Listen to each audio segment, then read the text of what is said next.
front of me is REALME Narzo 80 Lite, and today I would like to show you how you can set up screen lock.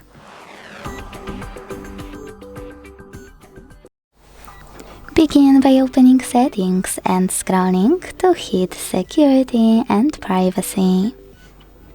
Then scroll again to tap on Device Unlock.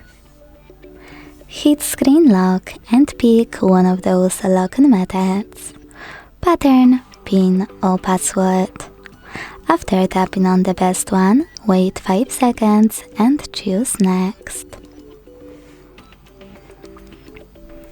Then create your login method. Choose Next at the bottom right corner. Repeat it to confirm it and hit OK.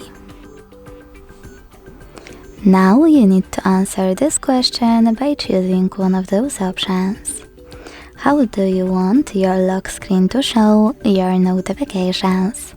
Show all notification content? Hide sensitive content? Or hide all notifications? Whatever you decided, when you finished, hit Done.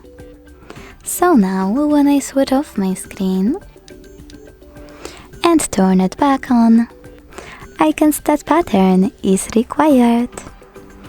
Thanks so much for watching. If you enjoyed this video, leave a like, comment and subscribe. Bye!